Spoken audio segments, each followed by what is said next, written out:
નમસ્કાર મિત્રો.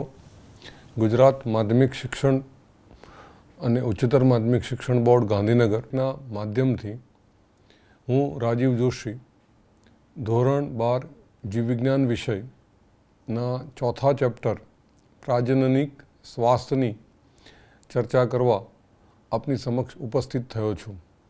મિત્રો, આ લેક્ચર સિરીઝમાં આપણે ભારતના વસ્તી વધારા, જન્મદર, મૃત્યુદર અને કુટુંબ નિયોજનની પદ્ધતિની તેમજ આર્ટિફિશિયલી બાળક કેવી રીતે ઉત્પન્ન કરી શકાય ARTની ચર્ચા કરીશું. તો શરૂઆત કરીએ આપણે આજના ટૉપિકથી. પ્રકરણ 3માં માનવ પ્રજનન તંત્ર અને તેના કાર્યોનો અભ્યાસ આપણે કર્યો છે. હવે આપણે તેની સાથે સંકળાયેલા મુદ્દા એટલે કે પ્રાજનનિક સ્વાસ્થ્યની ચર્ચા કરીએ. આપણે આ શબ્દ દ્વારા શું સમજીશું મિત્રો? તો એનો જવાબ એ છે કે આ શબ્દ સ્વાસ્થ્ય પ્રાજનનિક અંગો અને તેના સામાન્ય કાર્યો સાથે સંકળાયેલ છે. જો કે તે વિશાળ પરિપ્રેક્ષ્ય ધરાવે છે અને તેમાં પ્રજનનના ભાવાત્મક તથા સામાજિક પાસાઓનો પણ સમાવેશ થયેલો છે. વિશ્વ સ્વાસ્થ્ય સંગઠન WHO, તમે વર્ષોથી એને જાણો છો, એના પ્રમાણે પ્રાજનનિક સ્વાસ્થ્યનો અર્થ પ્રજનનના બધા જ પાસા સહિત સંપૂર્ણ સુખાકારી એટલે કે શારીરિક, ભાવનાત્મક, વર્તનાત્મક અને સામાજિક સ્વાસ્થ્ય છે. તેથી શારીરિક અને ક્રિયાત્મક રીતે સામાન્ય પ્રજનન અંગો ધરાવતા લોકો યુક્ત સમાજના તમામ લિંગ સંબંધિત પાસાઓ વચ્ચે સામાન્ય લાગણીસભર અને વર્તણૂકથી પારસ્પરિક ક્રિયાઓ એટલે કે આંતરક્રિયાઓને પ્રાજનનિક સ્વાસ્થ્ય કહેવામાં આવે છે. પ્રાજનનિક સ્વાસ્થ્ય સમસ્યાઓ અને વ્યૂહાત્મક આયોજન માટે આપણે વિગતે ચર્ચા કરીએ તો ભારત દુનિયાનો પ્રથમ એવો દેશ છે કે જેણે રાષ્ટ્રીય સ્તરે કુલ પ્રાજનનિક સ્વાસ્થ્યને સામાજિક લક્ષ્ય તરીકે પ્રાપ્ત કરવા યોજનાઓ અને કાર્યક્રમની શરૂઆત કરી. આ કાર્યક્રમને કુટુંબ નિયોજનના નામે ઓળખવામાં આવે છે અને જે 1951માં શરૂ કર્યું અને તેનું છેલ્લા ઘણા દાયકાથી મૂલ્યાંકન પણ કરવામાં આવે છે કે આમાં કેટલી સફળતા દર વર્ષે આપણને મળી રહી છે. પ્રજનન સંબંધિત વિશાળ ક્ષેત્રોને આવરીને હાલમાં પ્રજનન અને બાળ સ્વાસ્થ્ય સંભાળ એટલે કે reproductive and child health care RCH કાર્યક્રમ નામથી પ્રસિદ્ધિ સુધારણા કાર્યક્રમ ચલાવવામાં આવે છે અને એને પ્રસિદ્ધ કરવામાં આવે છે. આ કાર્યક્રમ અંતર્ગત પ્રજનન સંબંધી પાસાઓ વિશે લોકોમાં જાગૃતિ પેદા કરવી અને પ્રાજનનિક સ્વાસ્થ્ય સમાજ તૈયાર કરવા માટે સુવિધાઓ અને પ્રોત્સાહન પૂરું પાડવામાં આવે છે. દ્રશ્ય શ્રાવ્ય, છાપકામ કે પ્રચાર પ્રસાર માધ્યમોની મદદથી સરકારી અને બિન સરકારી સંસ્થાઓમાં લોકોમાં પ્રજનન સંબંધિત પાસાઓ અંગેની જાગૃતિ લાવવાના પ્રયત્ન કરાય છે. ઉપરોક્ત માહિતીને પ્રસારિત કરવામાં માતા પિતા, અન્ય નજીકના સંબંધીઓ, શિક્ષકો અને મિત્રોની પણ ભૂમિકા પ્રમુખ રીતે રહી છે. શાળાઓમાં જાતીય શિક્ષણ દાખલ કરવા પ્રોત્સાહન આપવું જોઈએ જેથી યુવાનોને સાચી માહિતી મળે અને બાળકો જાતીય સંબંધિત વિવિધ પાસાઓ વિશે ફેલાયેલ ગેરમાન્યતાઓ ઉપર વિશ્વાસ ન કરે તથા તેમને જાતીય સંબંધિત ખોટી ધારણાઓથી છુટકારો મળે. આ એક તબક્કો એવો છે બાળકોમાં મિત્રો કે શરમ સંકોચના કારણે એને થતા રોગો છે એ નથી એ માતા પિતાને જાણ કરી શકતો કે નથી એના મિત્રોને જાણ કરી શકતો. પણ આપણે સ્વસ્થ સમાજ પેદા કરીએ તો આવી કોઈ રોગની માહિતી હોય તો મિત્રો દ્વારા અથવા શિક્ષકો દ્વારા અથવા માતા પિતા દ્વારા એની યોગ્ય સહેલાઈથી સારવાર કરી શકાય તો બાળક અથવા તો યુવા વર્ગ એમાંથી સહેલાઈથી એ માંદગીમાંથી છુટકારો મેળવી શકે છે.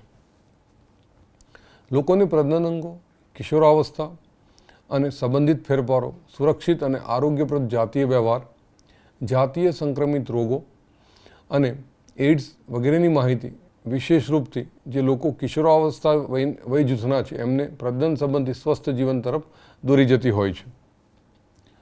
લોકોને ખાસ કરીને જે ફળદ્રુપ યુગલો એટલે કે ફર્ટિલાઇઝડ કપલ્સ છે કે જેઓ લગ્ન વય જૂથના હોય તેમને પ્રાપ્ય જન્મ નિયંત્રણ વિકલ્પો, ગર્ભવતી માતાની સંભાળ, પ્રસવ બાદ માતા અને બાળકની સંભાળ, સ્તનપાનનું મહત્ત્વ, છોકરો અને છોકરી સમાન તકો વગેરે અંગે શિક્ષિત કરવાથી જાગૃત સ્વસ્થ પરિવારનું નિર્માણ થશે અને સરકાર એ બાબતે પ્રયત્નશીલ પણ છે. અનિયંત્રિત વસ્તી વૃદ્ધિથી થતી સમસ્યાઓને સામાજિક દૂષણો છે, જાતીય હિંસા જેવા તથા જાતીય સંબંધિત ગુનાઓની જાગૃતિ કેળવી લોકોને તે અંગે વિચારતા કરવા અને તેને રોકવા, યોગ્ય પગલાં લેવા સક્ષમ કરવા, જેથી જવાબદાર અને સ્વસ્થ સમાજ બનાવી શકાય. પ્રજનનિક સ્વાસ્થ્યને પ્રાપ્ત કરવા વિવિધ કાર્ય યોજનાઓના સફળતાપૂર્વકના અમલીકરણ માટે મજબૂત માળખાકીય સુવિધાઓ, વ્યવસાયિક કુશળતા અને સામગ્રીની જરૂરિયાત પડતી હોય છે. મિત્રો, લોકોને જાતીય સંબંધિત સમસ્યાઓ જેવી કે ગર્ભધારણ, પ્રસૂતિ, સેક્સ્યુઅલ ટ્રાન્સમિટેડ ડિઝીઝ એટલે જેને આપણે ટૂંકમાં STDs કહીએ છીએ, ગર્ભપાત, ગર્ભનિરોધ કોન્ટ્રાસેપ્શન, ઋતુસ્રાવ સંબંધિત સમસ્યાઓ, અફળદ્રુપતા વગેરેના સંદર્ભમાં દાક્તરીની સહાયની દેખરેખ ઉપલબ્ધ કરાવવી જરૂરી હોય છે. લોકોને કાર્યકારી સંભાળ અને સહાય પૂરી પાડવા સમયાંતરે સારી તકનીકી અને નવી વ્યૂહરચનાનું અમલીકરણ જરૂરી હોય છે. વધતી માદા ભ્રૂણ હત્યાના કાનૂની અટકાવ, લિંગ પરીક્ષણ માટે ઉલ્વજળની કસોટી એટલે કે વિકાસશીલ ભ્રૂણની ફરતે આવેલ ઉલ્વ પ્રવાહીની રંગસૂત્રીય ભાતને આધારે ભ્રૂણનું જાતીય પરીક્ષણ ઉપર વૈધાનિક પ્રતિબંધ છે. વ્યાપક બાળરોગ પ્રતિરક્ષા વગેરે કેટલાક મહત્વપૂર્ણ કાર્યક્રમોને પણ એમાં સામેલ કરવામાં આવેલ છે. ઉલ્વજળ કસોટીમાં વિકસતા ભ્રૂણનું થોડુંક ઉલ્વ પ્રવાહી ગર્ભકોષો અને દ્રાવ્ય પદાર્થોના પૃથ્થકરણ માટે લેવામાં આવે છે. આ પદ્ધતિનો ઉપયોગ કેટલીક જનનિક અનિયમિતતા જેવી કે ડાઉન સિન્ડ્રોમ છે, હિમોફિલિયા છે, સિકલ સેલ એનિમિયા છે વગેરે તથા ભ્રૂણની જીવિતતા ચકાસવા માટે થાય છે. ખરેખર મિત્રો, આમ જોવા જોઈએ તો સોનોગ્રાફી સમયાંતરે કરાવવામાં આવે તો બાળકમાં કયા રોગો છે એની જાણકારી મળે અને ઉલ્વજળ કસોટી જો કરવામાં આવે તો જે વારસાગત રોગો છે અને જે બાળક જન્મ્યા પછી અને સામાન્ય સંજોગોમાં જેનો હાલ ઉપચાર શક્ય નથી એવા રોગોવાળા બાળક જન્મે છે તો માતા પિતા અને બાળક બધા માટે એ દુઃખદ હોય છે. મિત્રો, આ down syndrome, hemophilia, sickle cell anaemia એ તમે આ પછીના ચેપ્ટરમાં એટલે કે જીનેટિક્સના ચેપ્ટરમાં આનો વિગતે અભ્યાસ કરશો. વિવિધ પ્રજનન સંબંધિત ક્ષેત્રોમાં સંશોધનને પ્રોત્સાહન આપવામાં આવે છે અને નવી પદ્ધતિઓ શોધવા માટે અને અથવા એના હાલના મુદ્દાઓમાં સુધારો કરવા માટે સરકારી અને બિન સરકારી સંસ્થાઓ એમાં મદદ કરતા બની છે. શું તમે જાણો છો કે સહેલી એ સ્ત્રીઓ માટેની મુખ દ્વારા લેવાતી ગર્ભનિરોધક ગોળી છે, જેનો વિકાસ કેન્દ્રીય ઔષધ સંસ્થાન એટલે કે સેન્ટ્રલ ડ્રગ રિસર્ચ ઇન્સ્ટિટ્યૂટ એટલે કે CDRI લખનૌ દ્વારા ભારતના વૈજ્ઞાનિકો દ્વારા એને કરવામાં આવેલી છે. એની શોધ છે એ CDRI લખનૌ દ્વારા કરવામાં આવી છે. જાતીય સંબંધિત બાબતોની વધુ સારી જાગૃતિ, દાક્તરી સહાયથી થતી પ્રસૂતિની સંખ્યામાં વધારો, પ્રસૂતિ બાદની સારી દેખરેખ દ્વારા માતા અને બાળકના મૃત્યુદરમાં ઘટાડો, નાના પરિવારવાળા યુગલોમાં વધારો અને સેક્સ્યુઅલ ટ્રાન્સમિટેડ ડિઝીઝનું સારું નિદાન અને સારવાર તથા બધી જ જાતીય સંબંધિત સમસ્યામાં દાક્તરી સવલતોમાં વધારો વગેરે તરફ દોરી જાય છે. મિત્રો, તમને નવાઈ લાગશે કે આપણે જન્મદર અને મૃત્યુદર પૈકી મૃત્યુદરમાં સારો એવો ઘટાડો કરી શક્યા છીએ, પણ જન્મદરમાં હજી જોઈએ એટલી સફળતા મળી નથી. આ બધું સમાજના પ્રાજનનિક સ્વાસ્થ્યના સુધારાનું નિદર્શન કરે છે. વસ્તી વિસ્ફોટ અને જન્મ નિયંત્રણની વાત કરીએ આપણે હવે તો પાછલી શતાબ્દીમાં વિવિધ ક્ષેત્રોમાં સાર્વત્રિક વિકાસ થયો છે, જેને લીધે લોકોના જીવનની ગુણવત્તામાં પણ નોંધપાત્ર સુધારો આવ્યો છે. જો કે સારી જીવન સ્થિતિ સાથે વધતી સ્વાસ્થ્ય સગવડો વસ્તી વૃદ્ધિ ઉપર વિસ્ફોટનાત્મક અસર કરે છે. દાખલા તરીકે 1990માં દુનિયાની વસ્તી 2 બિલિયન હતી, એટલે કે 2000 મિલિયન હતી, જે 2000ની સાલમાં ઝડપી વધીને 6 બિલિયન એટલે કે 6000 મિલિયન અને 2011માં 7.2 બિલિયન એટલે કે 7200 મિલિયન થઈ ગઈ છે. આવું સમાન વલણ ભારતમાં પણ જોવા મળ્યું હતું. આઝાદી સમયે આપણી વસ્તીમાં આશરે 350 મિલિયન એટલે કે 35 કરોડ જેટલી હતી, જે 2000ની સાલમાં 1 બિલિયન નજીક એટલે કે 100 કરોડ જેટલી અને મે 2017માં 1.2 બિલિયન એટલે કે 120 કરોડની જનસંખ્યાને ઓળંગી ગઈ હતી. આના કારણોમાં મૃત્યુદર, માતૃ મૃત્યુદર અને બાળ મૃત્યુદરમાં ઘટાડાની સાથે પ્રજનન વયના લોકોની સંખ્યામાં પણ વધારો થયો છે. આપણે પ્રજનન અને બાળ સ્વાસ્થ્ય સંભાળ એટલે કે RCH કાર્યક્રમો દ્વારા વસ્તી વૃદ્ધિના દરમાં ઘટાડો લાવી શક્યા છીએ, પરંતુ તે માત્ર નામ પૂરતો છે, એટલે કે જોઈએ એટલી એવી આમાં સફળતા મળી નથી આપણને. 2011ની સાલના વસ્તી ગણતરીના અહેવાલને આધારે વસ્તી વૃદ્ધિનો દર હજુ પણ 2%થી ઓછો છે એમ કહી શકાય. આપણે આ દરે આપણી વસ્તી ઝડપથી વધી રહી છે. આ ક્ષેત્રોમાં નોંધપાત્ર પ્રગતિ થઈ હોવા છતાં પણ આ ચેતવણીજનક વૃદ્ધિ દર આપણને પાયાની જરૂરિયાત જેવી કે ખોરાક, આશ્રય અને કપડાની અછત તરફ દોરી જાય છે. તેથી આ વસ્તી વૃદ્ધિ દર ચકાસવા માટે સરકારને ગંભીર પગલાં લેવાની ફરજ પડી હતી.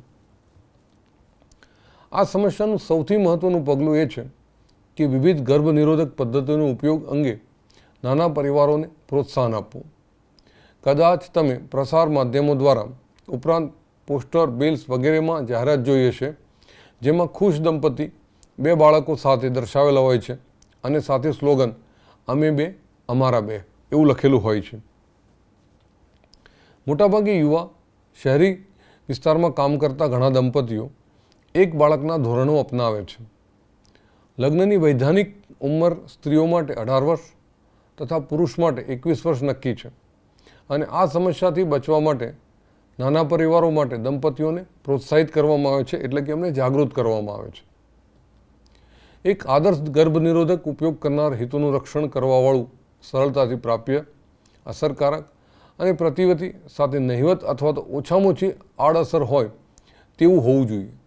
આ ઉપરાંત એ ઉપયોગ કરનારની કામેચ્છા, ઉત્તેજના અને અથવા સંવનનને અવરોધરૂપ ન હોવું જોઈએ. આજકાલ ગર્ભનિરોધક પદ્ધતિઓની વ્યાપક શ્રેણી અસ્તિત્વમાં છે, જેનો વિશાળ શ્રેણીમાં નીચે મુજબ વર્ગીકૃત કરવામાં આવે છે, જેવી કે કુદરતી અથવા તો પ્રણાલીગત અવરોધ, અંતઃગર્ભાશય ઉપાયો, મોં દ્વારા લેવામાં આવતી યોગ્ય ગર્ભનિરોધકો, ઇન્જેક્ટેબલ્સ, આરોપણ અને વાઢકાપની કાયમી પદ્ધતિ. કુદરતી પદ્ધતિઓમાં અંડકોષ અને શુક્રકોષના સમાગમને દૂર રાખવાના સિદ્ધાંત ઉપર કાર્ય કરે છે. આમાંનો એક ઉપાય સામયિક સંયમ, પિરિયોડિક એબ્સ્ટિનન્સ કહેવામાં આવે છે, જેમાં દંપતીએ છે ઋતુચક્રના 10 થી 17મા દિવસ વચ્ચેના સમય દરમિયાન સંવનન ટાળવું અથવા તેનાથી દૂર રહે કે જ્યારે અંડપાત અપેક્ષિત હોય. એટલે સામાન્ય રીતે સ્ત્રીના 28 દિવસનો જે માસિક ચક્ર છે એમાં 1 થી 7 દિવસ છે, એમાં અંડકોષનું નિર્માણ અથવા તો ગર્ભાશયની દિવાલ સંપૂર્ણપણે તૈયાર ન થઈ હોય, પણ 10 થી 10, 12, 14, 16 અને 18ના જે દિવસો છે એ દરમિયાન પ્રેગ્નન્સી રહેવાની શક્યતાઓ સૌથી વધારે છે. આ ગાળા દરમિયાન સ્ત્રી પુરુષ જો સંવનન ટાળે તો ગર્ભસ્થાપનની શક્યતાઓ બહુ જ નહિવત થઈ જાય છે. અને પાછળના જે 21 થી 27 દિવસનું જે ચક્ર છે કે 28 દિવસનું, એમાં લગભગ ગર્ભાશયની દિવાલ તૂટવાની તૈયારી થઈ ચૂકી હોય, એટલે પહેલું વીક અને અંતિમ વીકમાં પ્રેગ્નન્સીની શક્યતાઓ તદ્દન ઓછી, જ્યારે બીજા અને ત્રીજા વીકમાં પ્રેગ્નન્સીનો સમય સૌથી વધારે ઉત્તમ માનવામાં આવે છે. એ ગાળા દરમિયાન જો સંવનન ટાળે તો ગર્ભ રહેવાની કોઈ શક્યતાઓ દેખાતી નથી. આ સમય દરમિયાન ફલનની તક ખૂબ વધુ હોય છે, એટલે એને ફલન સમયના નામે ઓળખવામાં આવે છે. આ પ્રમાણે આ સમય દરમિયાન સંવનન ન કરવાથી ગર્ભધારણથી બચી શકાય છે. બીજી બાબત છે બાહ્યસ્ખલન અથવા તો સંવનન અંતરાલ. આ એક અન્ય પદ્ધતિ છે, જેમાં પુરુષ સાથે સંવનન દરમિયાન વીર્યસ્ખલનથી તરત પહેલાં યોનિમાંથી પોતાના શિશ્નને બહાર કાઢી વીર્યસેચનથી બચી શકાય છે, એટલે કે યોનિમાર્ગમાં વીર્ય ઠલવાતું અટકાવી શકાય છે. દૂધ સ્ત્રવણ એ મેનોહેરિયા એટલે કે ઋતુચક્રની ગેરહાજરી. આ પદ્ધતિ પણ એ જ તથ્ય ઉપર નિર્ભર છે કે પ્રસવ બાદ તરત જ ભરપૂર દૂધ સ્ત્રવણ દરમિયાન અંડપાત અને તેથી ઋતુચક્ર શરૂ થતું નથી.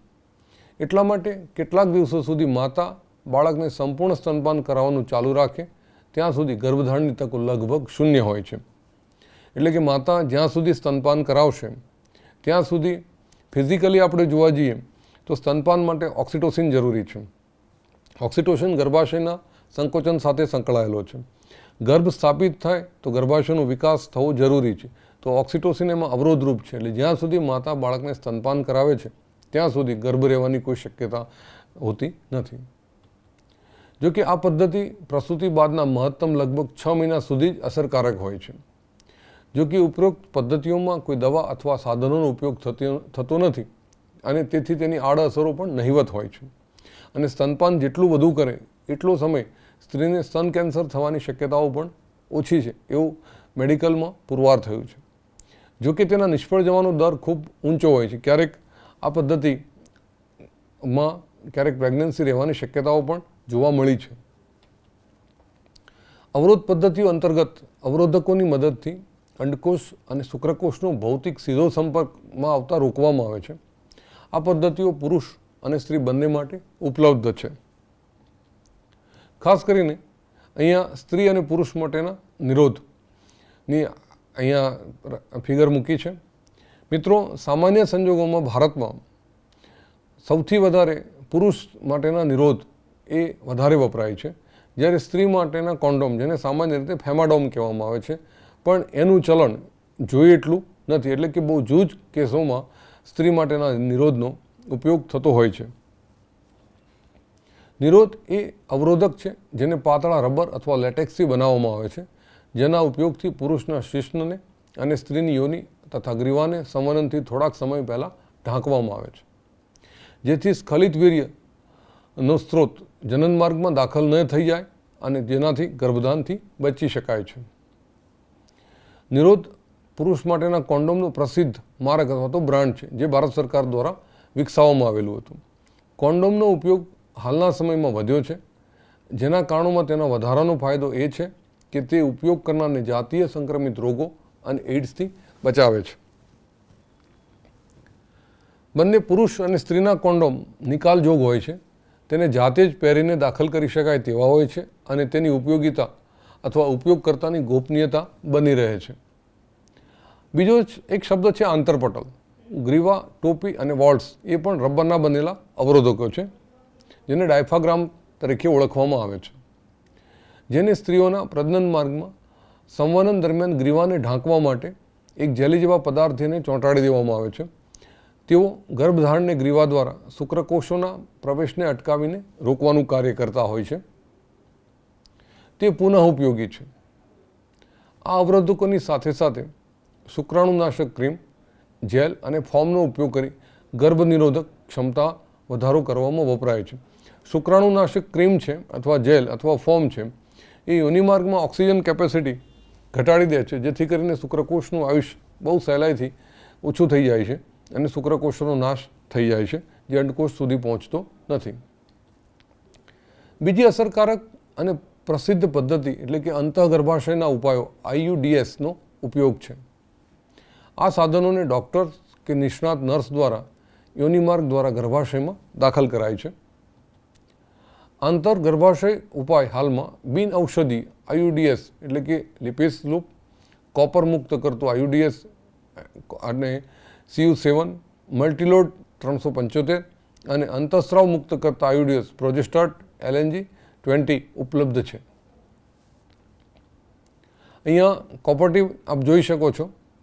આ કોપરટીની અંદર તાંબાનો તાર વીંટાળેલો છે અને શુક્રકોષ અને અંડકોષના સંમિલન દરમિયાન એ ફલિતાંડમાં ન ફેરવાય એના માટેનું વ્યવસ્થાપનનું કાર્ય કોપરટીનો મુખ્ય રોલ છે.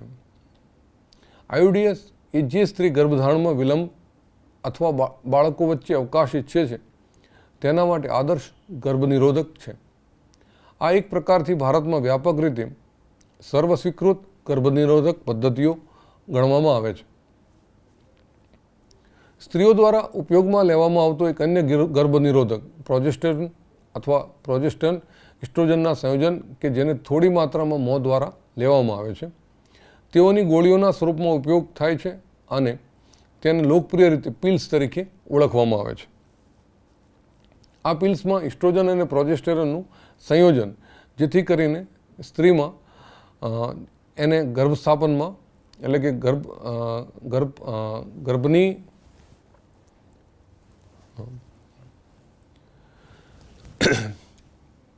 સ્ત્રીઓ દ્વારા ઉપયોગમાં લેવામાં આવતો એક અન્ય ગર્ભનિરોધક ઘટક જેને આપણે ઇસ્ટ્રોજન અને પ્રોજેસ્ટેરોનનું સંયોજન કરીને દવા બનાવવામાં આવે છે અને એનો થોડી માત્રામાં મોં દ્વારા જરૂરિયાત મુજબ લેવામાં આવે છે. એના ડોઝની એક માત્રા નક્કી હોય છે અને ખાસ કરીને એ સ્ત્રીઓમાં લોકપ્રિય પિલ્સ તરીકે ઓળખવામાં આવે છે.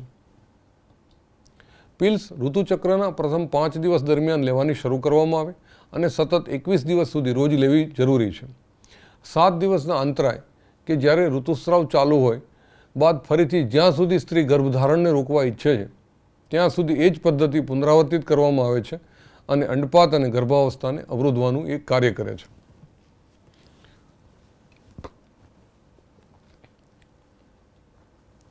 ઉપરાંત ગ્રીવા ત્યાં સુધી શ્લેષ્મની ગુણવત્તાને બદલે છે અને શુક્રકોષના પ્રવેશને અટકાવ અથવા તો રૂકાવટ કરે છે. એટલે આ દવાની અસર એ છે કે ગર્ભાશયની જે દિવાલ છે એને સંકોચવાનું કામ કરે છે. પિલ્સ ઓછી આડઅસરો સાથે ખૂબ અસરકારક છે અને સ્ત્રીઓ દ્વારા સારી રીતે એને અપનાવવામાં આવે છે. ખાસ કરીને એક જાણીતું નામ છે સહેલી. આ નવી એક ટેબ્લેટ છે જે મુખ દ્વારા લેવામાં આવતી ગર્ભનિરોધક ગોળી છે. તે બિન સ્ટીરોઇડ બનાવટ છે. તે પિલ્સ અઠવાડિયામાં એકવાર લેવાની થાય છે જે ઓછી આડઅસરો અને ઊંચું ગર્ભનિરોધક મૂલ્ય ધરાવે છે. મિત્રો, પહેલાં જે પિલ્સ આવતી હતી એ 21 દિવસ સુધી સતત લેવી પડતી હતી. એટલે સ્ત્રી ક્યારેક એને લેવાનું ચૂકી જાય તો એની સમસ્યાઓ શરૂ થઈ જતી. જ્યારે સહેલી એક એવી બનાવટ છે કે જે અઠવાડિયામાં ફક્ત સ્ત્રીને એકવાર જ એનો ઉપયોગ કરવાનો હોય છે. પ્રોજેસ્ટેરોન એકલું અથવા ઇસ્ટ્રોજન સાથે સંયોજિત કરી સ્ત્રીઓ દ્વારા ઇન્જેક્શન તરીકે ઉપયોગ થઈ શકે અથવા તેમના દ્વારા ત્વચાની નીચે પ્રત્યારોપિત કરવામાં આવે છે. આ એક નવી પદ્ધતિ છે. તેની કાર્યપ્રણાલી પિલ્સ જેવી જ છે અને તેનો અસરકારક સમય ઘણો લાંબો હોય છે. આરોપણ એટલે સ્ત્રીની ત્વચાને જ્યાં ચરબીયુક્ત ભાગ હોય ત્યાં થોડોક ઇન્જેક્શન આપીને એને બહેરો કરવામાં આવે એટલે કે એની ઉત્તેજનાને નાબૂદ કરી દેવામાં આવે અને પછી એની અંદર આરોપણ કરવામાં આવે અને ધીમે ધીમે આ રાસાયણની શરીરની અંદર અસર શરૂ થાય છે અને પરિણામ સ્વરૂપે ગર્ભધાનથી બચી શકાય છે. ખાસ કરીને કેટલાક સંજોગોમાં સંવર્ધનના 72 કલાકની અંદર પ્રોજેસ્ટેરોન અથવા પ્રોજેસ્ટેરોન ઇસ્ટ્રોજનનો કે આયુડીએસનો ઉપયોગ આપાતકાલીન ગર્ભનિરોધક તરીકે ખૂબ અસરકારક છે. ખાસ કરીને બળાત્કાર થયો હોય અથવા અણધાર્યા અસુરક્ષિત જાતીય સમાગમના કારણે સંભવિત ગર્ભધારણથી બચવા માટે આનો ઉપયોગ કરી શકાય છે. છેલ્લે વાટકાપ પદ્ધતિઓ અને ખાસ કરીને વ્યંધીકરણ કે જે સામાન્ય રીતે પુરુષ સાથેની ગર્ભધારણને રોકવાની અંતિમ પદ્ધતિ તરીકે સૂચવવામાં આવે છે. વાટકાપ હસ્તક્ષેપથી જનનકોષોના વહનને અટકાવી અને ગર્ભસ્થાપનને અટકાવી શકાય છે. નરમાં વ્યંધીકરણની પ્રક્રિયા જે ખાસ કરીને વેસેક્ટોટોમી અથવા તો પુરુષ નસબંધી કહેવામાં આવે છે અને એ જ રીતે ટ્યુબેક્ટેટોમી અથવા તો સ્ત્રી નસબંધી તરીકે આપણે એને ઓળખીશું. ખાસ કરીને પુરુષ નસબંધીમાં શુક્રવાહિનીના નાના ભાગને દૂર કરવા અથવા વૃષણ કોથળી ઉપર નાનો કાપ મૂકીને બાંધી દેવામાં આવે છે. પણ અહીંયા મિત્રો હું સ્પષ્ટતા કરી દઉં કે ભારતની અંદર કુટુંબ નિયોજનની જવાબદારી સામાન્ય રીતે સ્ત્રીને માથે નાખી દેવામાં આવી હોય એવું આંકડાકીય માહિતી ફલિત થાય છે. બહુ જૂજ લોકો જ પુરુષ નસબંધી કરાવતા હોય છે. અહીંયા 2 ફોટોગ્રાફ્સ આકૃતિના મૂક્યા છે. નરમાં અને માદાની અંદર કેવી રીતે તમે ટ્યુબેક્ટેટોમી કે વેસેક્ટોટોમી કરવી જોઈએ એ અહીંયા ફલિત થાય છે. જ્યારે સ્ત્રી નસબંધી અંડવાહિનીનો નાનો ભાગ દૂર કરવામાં આવે અને ઉદરમાં અથવા યોનિ દ્વારા નાનો કાપ મૂકીને બાંધવામાં આવે. આ પદ્ધતિઓ ખૂબ જ અસરકારક સાબિત થઈ છે પરંતુ તેની પુનઃસ્થાપિતતા ઘણી નબળી છે. એટલે એકવાર સ્ત્રી કુટુંબ નિયોજનનું ઓપરેશન કરાવી નાખે અને માનો કે એને એક જ બાળક હોય અને બાળકનું મૃત્યુ થઈ જાય કોઈ કારણસર અને એ ફરી એની અંડવાહિનીને જીવિત કરી અને ફરી ગર્ભસ્થાપન કરવા માગતી હોય તો આવા સંજોગોમાં જો ઓપરેશન કરાવ્યાના વધુ વર્ષો થઈ ગયા હોય તો અંડવાહિનીને ફરી કાર્યરત કરવી એ થોડુંક પડકારરૂપ સાબિત થઈ રહ્યું છે. યોગ્ય ગર્ભનિરોધક પદ્ધતિની પસંદગી પર ભાર મૂકવો આવશ્યક છે અને તેનો ઉપયોગ યોગ્ય તબીબી નિષ્ણાતોની સલાહ પ્રમાણે કરવું જરૂરી છે. અહીંયા એ પણ યાદ રાખવું જરૂરી છે કે પ્રાજનનિક સ્વાસ્થ્યની સંભાળ માટે ગર્ભનિરોધકની કાયમી જરૂરિયાત નથી. હકીકતમાં તે કુદરતી પ્રાજનનિક ઘટનાક્રમની વિરુદ્ધ કાર્ય કરે છે. એટલે કે ગર્ભાવસ્થા, ગર્ભધારણ આ પદ્ધતિનો ઉપયોગ ગર્ભધારણનો અટકાવ કે તેને વિલંબિત કરવા અથવા વ્યક્તિગત કારણોસર ગર્ભધારણમાં અવકાશ લાવવા માટે કરવામાં આવે છે. નિસંદેહ આપણે એવું કહી શકીએ કે આ પદ્ધતિઓનો વ્યાપક ઉપયોગ એ અનિયંત્રિત વસ્તી વૃદ્ધિને અટકાવવા માટે અગત્યનો ભાગ ભજવે છે. તેમ છતાં માંદગીની અસર જેવી કે ઉબકા, ઉદરમાં દુખાવો, રક્તસ્રાવ, અનિયમિત ઋતુસ્રાવ અથવા સ્તન કેન્સર માટે જે ખૂબ જ સામાન્ય રીતે જોવા મળતા નથી, છતાં પણ તેને સંપૂર્ણ રીતે અવગણી શકાય નહીં. દાખલા તરીકે સ્ત્રી છે એ કોઈ પિલ્સ લેવાની શરૂ કરે છે તો શરૂઆતના દિવસોમાં એના શરીર ઉપર એને કંઈક અનઇઝીનેસ જેવું લાગતું હોય એવી એ ક્યારેક ફરિયાદ કરે છે, અથવા ક્યારેક વજન વધતું હોય એવી પણ ફરિયાદ કરે છે. અંતઃસ્ત્રાવોની જે ટેબ્લેટ્સ છે એના કારણે સ્ત્રીમાં ક્યારેક વજન વધવાની ફરિયાદ એના તરફથી થતી હોય છે. હવે આપણે જે આજે ચર્ચા કરવા માગીએ છીએ એ દાક્તરી ગર્ભપાત અથવા તો પ્રેરિત ગર્ભપાત. મિત્રો, આ મુદ્દો પરીક્ષામાં માર્ક્સ લેવાની દ્રષ્ટિ સાથે સાથે એક સામાજિક જવાબદારી માટે આને હું વિશેષ ચર્ચા કરવાનો પ્રયાસ કરવા માગું છું.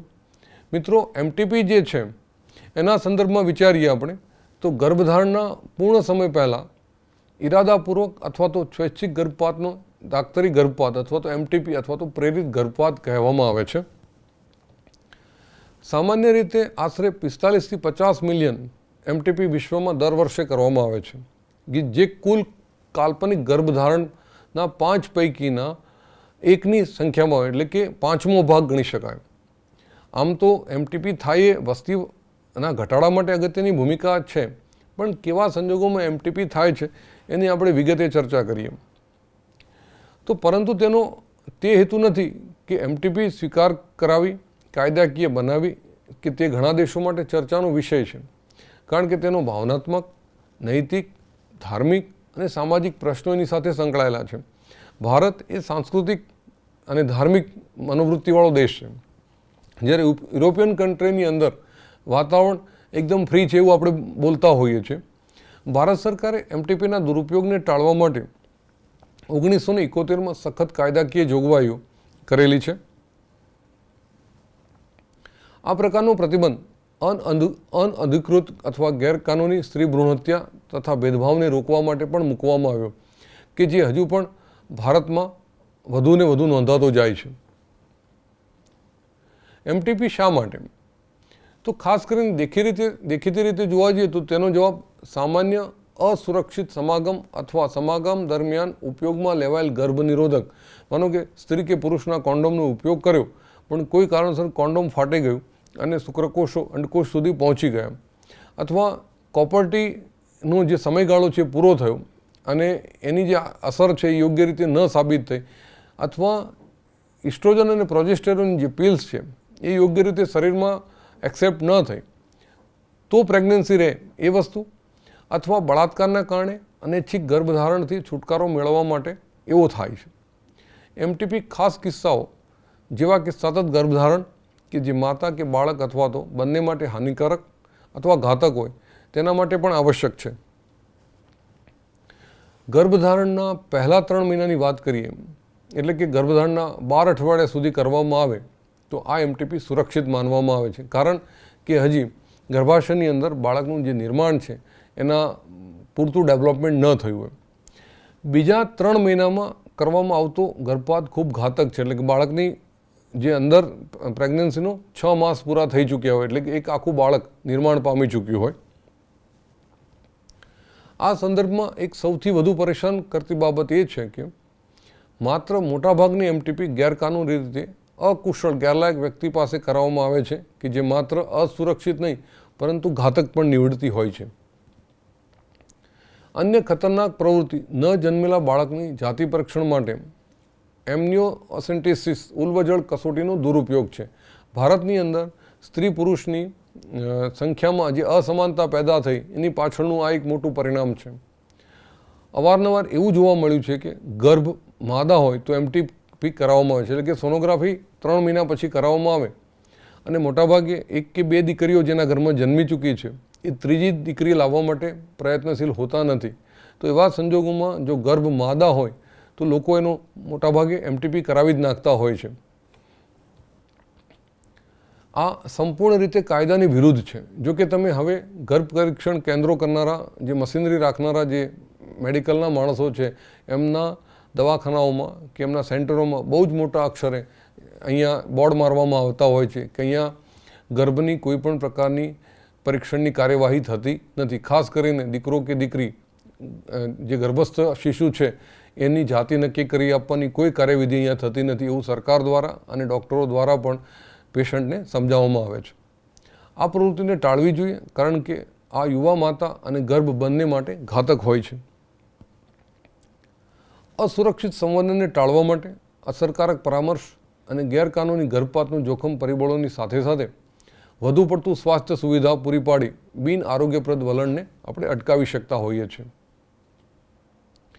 મિત્રો, MTPની જે વાત કરી મેં તમને, એની સાથે સાથે બીજી એક વાત એ કરી દઉં કે MTP આજના સંજોગોમાં બળાત્કારના કારણે જે બાળક રહ્યું હોય તો એના નિકાલ માટે મેડિકલ ચેકઅપ, પોલીસનો સહકાર, કોર્ટ, કાનૂની નિષ્ણાતોની સલાહ મુજબ એને કરાવવો જરૂરી હોય છે.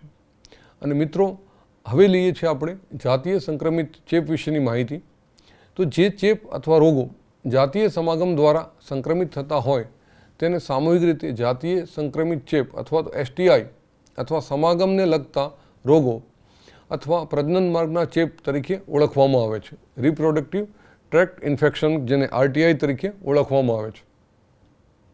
ગોનેરિયા છે, સિફિલિસ છે, જનનાંગીય હર્પીસ છે, ક્લેમિડિયોમિસિસ છે, જનનાંગીય મસા છે, ટ્રાઇકોમોનોસિસ છે, હિપેટાઇટિસ B અને અલબત્ત તાજેતરના વર્ષોમાં સૌથી વધારે ચર્ચિત HIV ચેપ, જે એઇડ્સમાં પરિણમતો હોય છે. આ બધા કેટલાક સામાન્ય રીતે STI કહેવામાં આવે છે. આમાં સૌથી વધારે ખતરનાક જો ચેપ હોય તો તમે એનાથી માહિતગાર હશો જ, એ છે HIV. આમાંના કેટલાક રોગો જેવા કે હિપેટાઇટિસ B અને HIV સંક્રમિત વ્યક્તિ માટે વપરાયેલ ઇન્જેક્શનની સોય, વાટકાપના સાધનો વગેરેની અદલાબદલીથી ફેલાય છે. એટલે તમે હવે ખાસ કરીને જોતા હશો કે જે પેશન્ટને ઇન્જેક્શન આપવામાં આવે છે એ વખતે ડિસ્પોઝેબલ સોય અને સિરિંજનો ઉપયોગ કરવાનો હેતુ જ આ છે કે જેથી કરીને હિપેટાઇટિસની બીમારી છે એ બધું બીજામાં ફેલાય નહીં. રુધિરાદાન અથવા ચેપી માતાથી તેના ગર્ભસ્થ શિશુમાં પણ એ સંચારિત થતો હોય છે. હિપેટાઇટિસ B છે, જનનાંગી હર્પીસ અને HIV ચેપ સિવાયના અન્ય રોગોનું કે જો પહેલાં નિદાન થાય અને યોગ્ય સારવાર મળે તો એ સંપૂર્ણપણે સાધ્ય છે. મોટાભાગના જ રોગોના શરૂઆતના ચિહ્નો ખૂબ જ ગૌણ હોય છે, જેવા કે જનનાંગી વિસ્તારમાં ખંજવાળ આવવી, પ્રવાહીનો સ્ત્રાવ થવો, સામાન્ય દુખાવો થવો અથવા તો સોજો આવવો. આવા ચિહ્નો સામાન્ય રીતે શરૂઆતના ભાગમાં દેખાતા હોય છે. ઘણીવાર સંક્રમિત સ્ત્રીઓમાં આ રોગોના ચિહ્નો દેખાતા નથી અને તેથી લાંબા સમય સુધી તે અનિદાનિત રહેતું હોય છે, એટલે કે એમાં નિદાન શક્ય બનતું નથી. ચેપની શરૂઆતની આ અવસ્થામાં ચિહ્નોનું દેખાવું અથવા તો ઓછા લક્ષણો દેખાવા અને STIથી જોડાયેલ સામાજિક કલંકનો ડર સંક્રમિત વ્યક્તિને સમયસર નિદાન અને ઉચિત ઉપચારથી રોકે છે. આપણો હેતુ જ એ છે કે આપણે સ્વસ્થ સમાજ પેદા કરવા માગીએ છીએ, એટલે આનું નિદાન વહેલામાં વહેલી તકે થાય એ ખૂબ જરૂરી હોય છે. આગળ જતા સમસ્યામાં વધારો કરે છે નિતંબની બળતરાના રોગો, જેને PID કહેવામાં આવે છે, ગર્ભપાત, મૃત બાળકનો જન્મ, જેને આપણે કસુવાવડ કહીએ છીએ, ગર્ભાશયની બહાર અંડવાહિનીઓમાં અફળદ્રુપતા અથવા પ્રજનન માર્ગનું કેન્સર થઈ શકવાની શક્યતાઓમાં સૌથી વધારે છે. STIs સ્વસ્થ સમાજ માટે મોટો ખતરો છે એમ ગણવામાં આવે છે. તેટલા માટે આવા રોગોની શરૂઆતની અવસ્થામાં નિવારણ અથવા તો નિદાન અને સારવારને પ્રજનનિક સ્વાસ્થ્ય સંભાળના કાર્યક્રમોમાં સૌથી પહેલી પ્રાથમિકતા આપવામાં આવી છે. જો કે તમામ વ્યક્તિઓ ચેપોથી સંવેદનશીલ હોવા છતાં 15થી 24 વર્ષોની વયજૂથના વ્યક્તિઓમાં કે જે વયજૂથમાં તમે પણ આવો છો, એટલે કે અભ્યાસ કરતા જે બાળકો છે તમારી ઉંમરના, એમાં વધુ હોવાનું જણાવાયું છે. ભયભીત થવા માટેનું કોઈ કારણ નથી, કારણ કે નિવારણ શક્ય જ છે. ખાસ કરીને નીચે આપેલા સિદ્ધાંતોને અનુસરીને વ્યક્તિ આ ચેપમાંથી મુક્તિ મેળવી શકે છે. ખાસ કરીને અજાણ્યા સાથીઓ અથવા ઘણા સાથીઓ સાથેનો જાતીય સંબંધને ટાળવો જોઈએ. બીજું છે સમાગમ દરમિયાન હંમેશા નિરોધનો ઉપયોગ કરવો જોઈએ. કોઈ પણ શંકાના કિસ્સામાં વ્યક્તિએ પ્રારંભિક નિદાન અને જો ચેપનું નિદાન થાય તો સંપૂર્ણ સારવાર માટે યોગ્ય ડૉક્ટર પાસે જવું જરૂરી છે. ખાસ કરીને મિત્રો, જે સતત બહાર ટ્રાવેલ કરનારા પુરુષો છે, જેમ કે ટ્રક ડ્રાઈવર, સૌથી વધારે HIV શક્યતાઓ જો દેખાઈ હોય તો જે સતત બહાર ફરતા જે લોકો છે એમાં જો કેડરમાં શોધવામાં આવે તો ટ્રક ડ્રાઈવરોમાં સૌથી વધારે જાતીય સંબંધના સંદર્ભમાં HIV ભોગ બન્યા હોય એવી શક્યતાઓ વધુ સામે આવી રહી છે.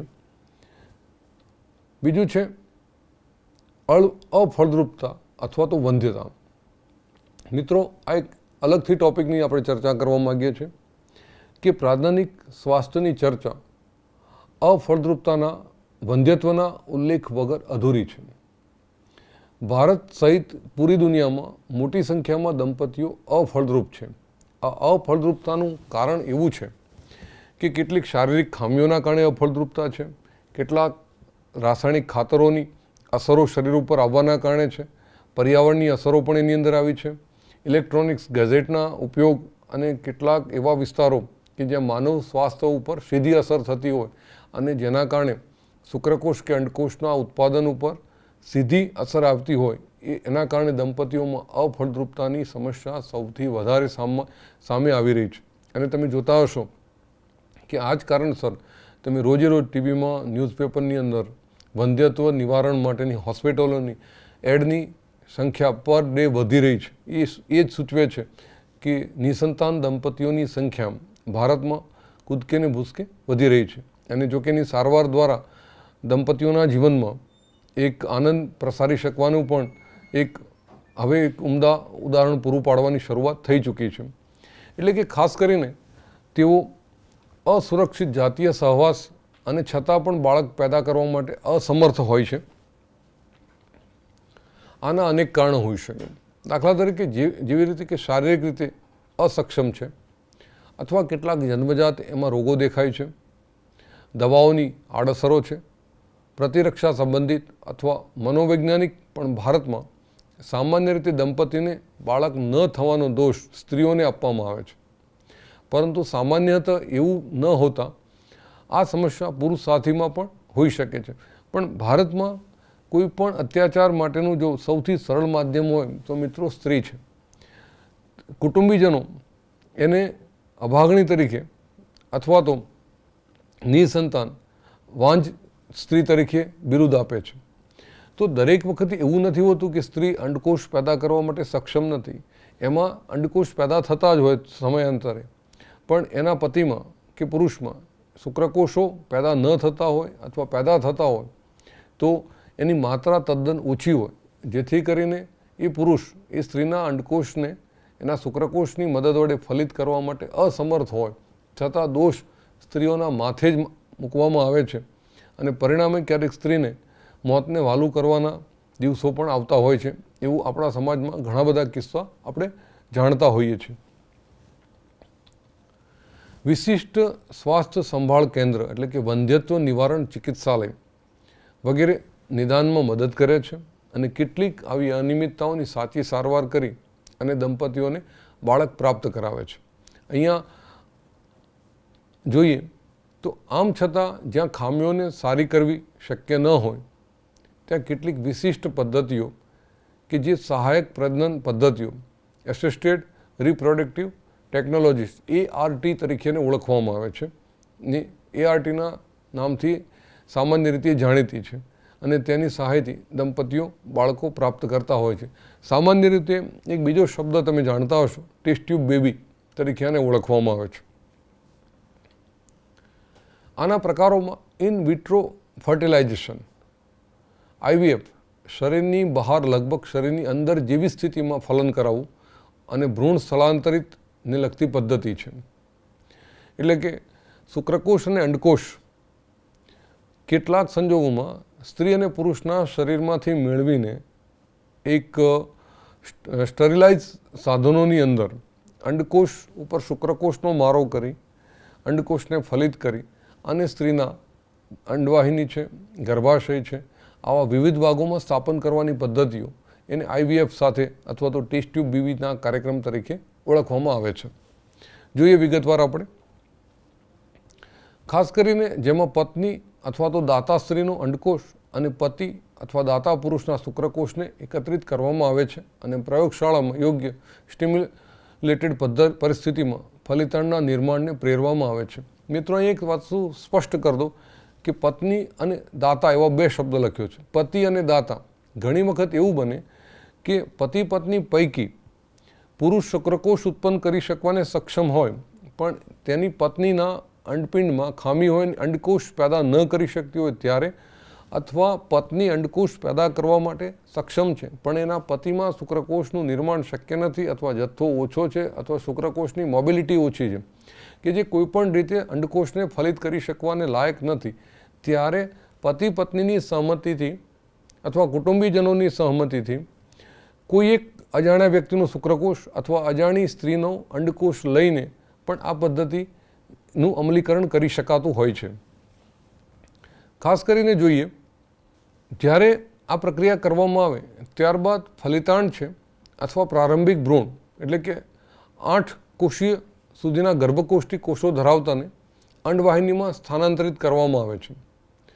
ફલિતાંડ અંતઃઅંડવાહિની સ્થાનાંતરણની જે ઝાયગોટ ઇન્ટ્રા ફોલોપિયન ટ્રાન્સફર એને ઝિફ્ટ અને 8 કરતાં વધુ ગર્ભકોષ્ઠીય કોષોયુક્ત ભ્રૂણને આગળનો વિકાસ પૂર્ણ કરવા માટે ગર્ભાશયમાં સ્થાનાંતરિત કરવામાં આવે છે. એને અંતઃગર્ભાશય સ્થાનાંતરણ અથવા ઇન્ટ્રા યુટેરાઇન ટ્રાન્સફર UIT તરીકે ઓળખવામાં આવે છે. એટલે મિત્રો, અહીંયા ગિફ્ટ, ઝિફ્ટ અને IUT એવા શબ્દો તમારે સમજવા રહે.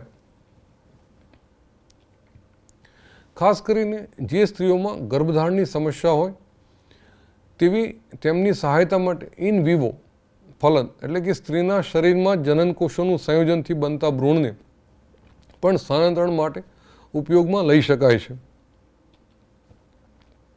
આવા કિસ્સાઓમાં કે જ્યાં સ્ત્રીઓ અંડકોષ ઉત્પન્ન કરી શકતી નથી પરંતુ ફલન અને આગળના વિકાસ માટેનું યોગ્ય પર્યાવરણ પૂરું પાડી શકે છે, એમના માટે એક અન્ય પદ્ધતિ અપનાવે છે જેમાં દાતામાંથી અંડકોષ લઈને એ સ્ત્રીની અંડવાહિનીમાં સ્થળાંતરિત કરવામાં આવે છે, જેને ગિફ્ટ ગેમેટ ઇન્ટ્રા ફોલોપિયન ટ્રાન્સફર તરીકે ઓળખવામાં આવે છે.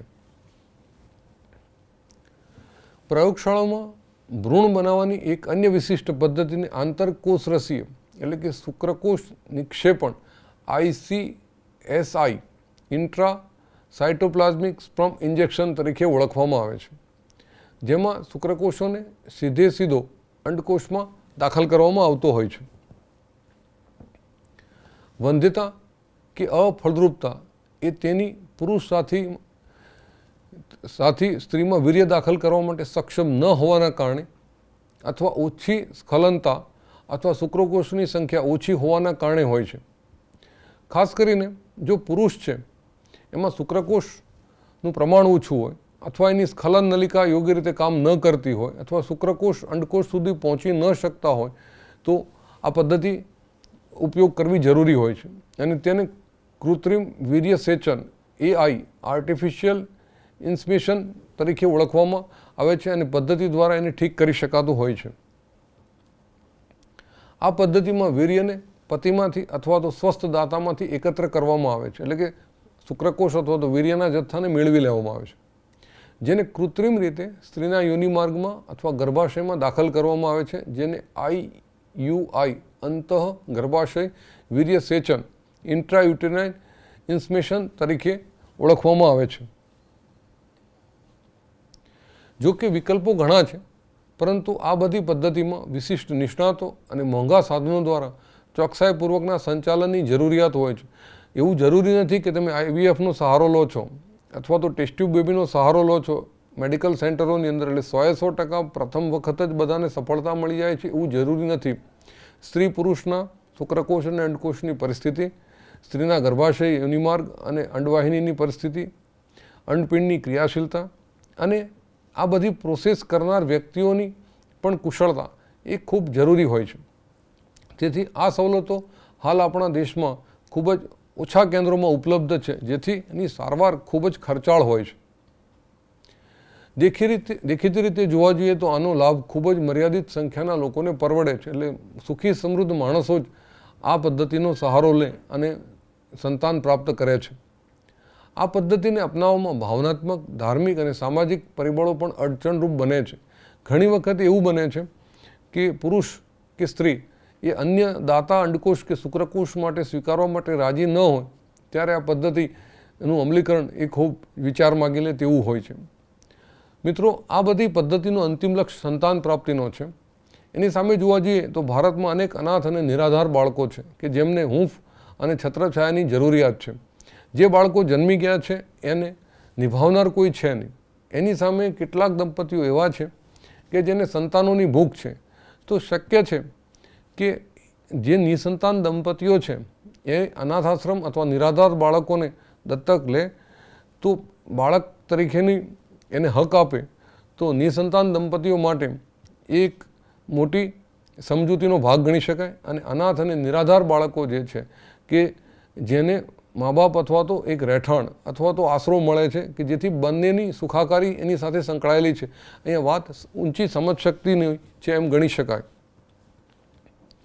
જો તેમની દેખરેખ નહીં કરવામાં આવે તો કદાચ પુખ્તતા સુધી એ જીવિત ન પણ રહી શકે. તમે ન્યૂઝપેપરમાં જોતા હશો કે અવાવરૂ જગ્યાએ અથવા તો ક્યાંક જાહેર શૌચાલયોમાંથી અથવા તો હોસ્પિટલના ખૂણાઓમાંથી નાની નવજાત શિશુઓ મળતા હોય છે. તો મોટાભાગે આવા ત્યજી દીધેલા બાળકોને માતાની હૂંફની વિશેષ જરૂરિયાત હોય છે અને પિતાના છત્રછાયાની જરૂરિયાત હોય છે.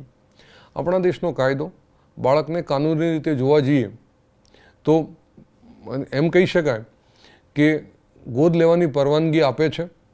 અને જે દંપતી માતા પિતા બનવા ઈચ્છુક છે તેમના માટેની આ પદ્ધતિ ખૂબ સારી છે. અને તમે ન્યૂઝપેપરમાં વાંચતા હશો કે ગુજરાતમાં એવી કેટલી NGO જે છે અથવા કેટલાય અનાથ આશ્રમો છે કે જે બાળકોને યોગ્ય માતા પિતાની પૂરેપૂરી ચકાસણી કરી અને કાનૂની રીતે બધી જ તપાસ કરી પછી જ એ નિસંતાન દંપતીને ગોદ લેવાની પરવાનગી આપે છે.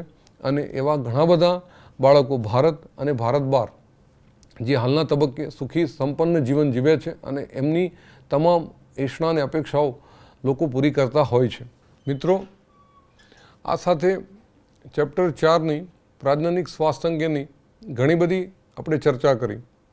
એમાં સ્ત્રી પુરુષની જવાબદારીઓ, સમાજની જવાબદારીઓ, સેક્સને લગતા રોગોમાંથી કેવી રીતે મુક્તિ મેળવી શકાય, વંધ્યત્વનું નિવારણ, કુટુંબ નિયોજનના સાધનોનો યોગ્ય ઉપયોગ અને બીજી ઘણી બધી બાબતોની આપણે સમયને મર્યાદાના ધ્યાનમાં રાખીને ચર્ચા કરી છે. આશા રાખું છું કે આ ચેપ્ટરની ઘણી બાબતો એવી છે કે જે આપણને અભ્યાસ માટે સરળરૂપ બનશે. જય હિન્દ, જય ભારત.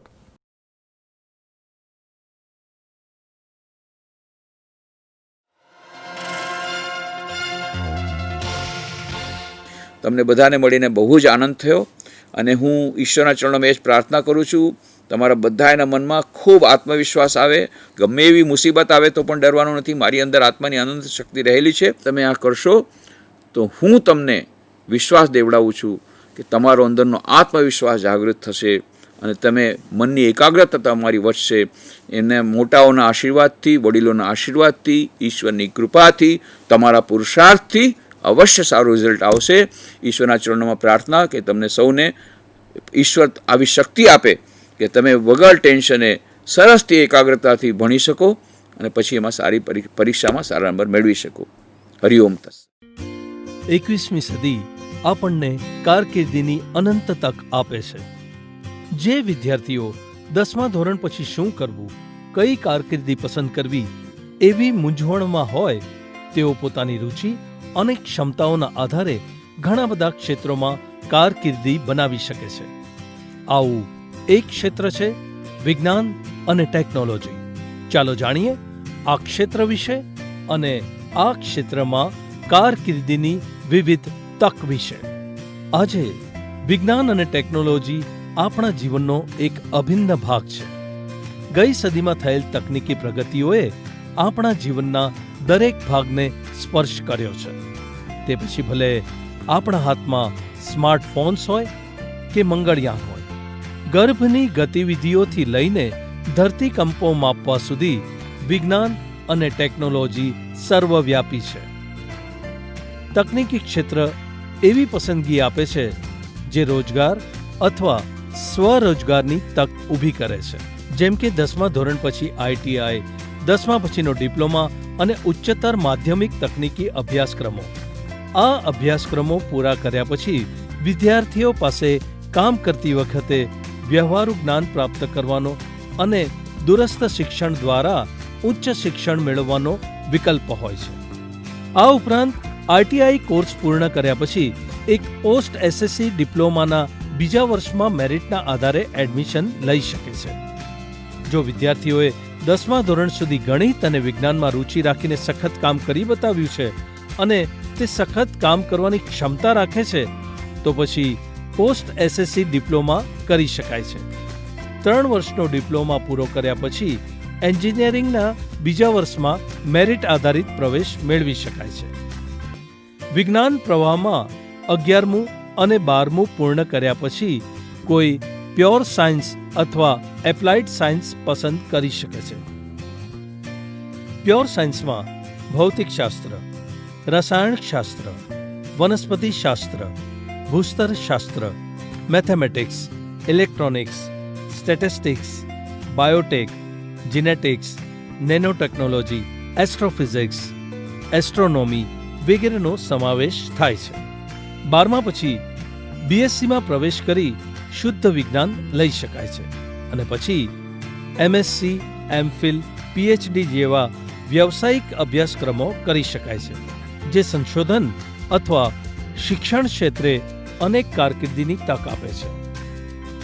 12મા સાયન્સ પછી એપ્લાઇડ સાયન્સની પસંદગી ટેકનિકલ ક્ષેત્ર તરફ લઈ જાય છે જેમાં ઇલેક્ટ્રિકલ, ઇલેક્ટ્રોનિક્સ અને telecommunication, mechanical, chemical, computer science, civil, mining, automobile, IT વગેરે જેવા એન્જિનિયરિંગના ક્ષેત્રમાં વિવિધ તજજ્ઞતાનો સમાવેશ થાય છે. આમાંના કોઈ પણ એન્જિનિયરિંગ અભ્યાસક્રમમાં પ્રવેશ મેળવવા માટે JEE મેઇન પરીક્ષા અથવા સંયુક્ત પ્રવેશ પરીક્ષાઓને પાસ કરવી જરૂરી છે. એ જ રીતે JEEના સંયુક્ત પ્રવેશ પરીક્ષામાં ઉચ્ચ સ્કોર મેળવ્યા પછી IITમાં આશરે 10,000 બેઠકોમાં પ્રવેશ શક્ય છે. વિજ્ઞાન અને તકનીક ક્ષેત્રે શાળાના વર્ષોથી જ વિજ્ઞાન અને ગણિતના વિષયો માટે અનુરાગ આવશ્યક છે. નવી વસ્તુઓ શીખવાની તૈયારી, તાર્કિક રીતે વિચારવાની ક્ષમતા અને વસ્તુઓ કેવી રીતે કાર્ય કરે છે તે માટેની જિજ્ઞાસા વગેરે પૂર્વ જરૂરિયાતો છે. વિજ્ઞાન અને તકનીકીના અભ્યાસક્રમો મુખ્યત્વે અંગ્રેજીમાં શીખવાતા હોવાથી અંગ્રેજી ભાષાના કૌશલ્યો પણ મહત્વના છે. આ ક્ષેત્રોમાં ઉપલબ્ધ રુચિ, ક્ષમતાઓ અને અસંખ્ય તકના આધારે તમારા સપનાની કારકિર્દી પસંદ કરવાનું શક્ય છે.